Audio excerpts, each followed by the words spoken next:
things. They want to leave the kids with a babysitter and go out in the evening.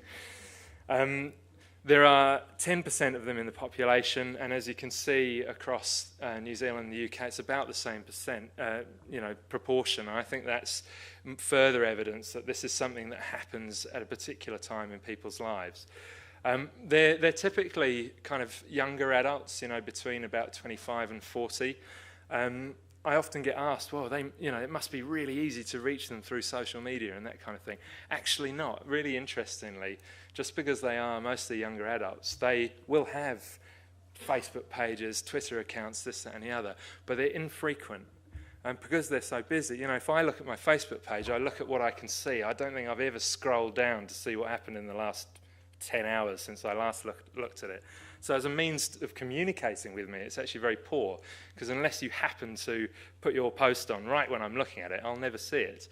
So kind of direct communication with these people is really good. They need to be bothered, by you, because otherwise they forget very quickly. So if they've come to an event, if you've had a really kind of social event that's attracted people, get their names and addresses and email addresses, and then email them about other things that are going to have those same social benefits.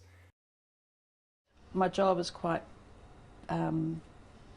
demanding of time, and so things for me around like relaxation, I actually like to plan things like the art gallery or whatever within that, so I usually plan ahead, those sorts of things. So. I study full-time at just the University of Auckland, and I also work in the evenings and then have sports as well. But no, if I have an hour or two, I like to go down to the art gallery. I've probably got into a groove of things I know that I enjoy, and at times I think I'd like to try something different, and it's quite hard to change the habit slightly, really. Yeah. It's not as important as I would like it to be.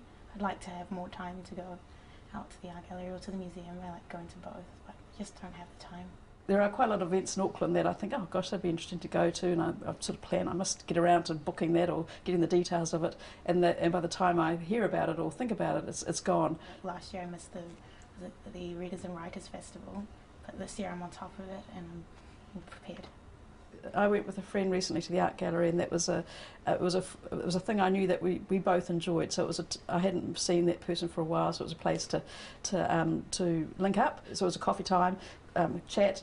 We did our own thing. We both wanted to see the exhibition, and it was great to be able to connect again. Well, I think that if something has been given a favourable review, or if I've heard about it from friends, and then I would be more likely to go and visit it or watch it. Whether or not something has got been reviewed or critiqued probably has a bearing on whether I see it. I mean, I consider my time to be valuable, so I suppose every experience is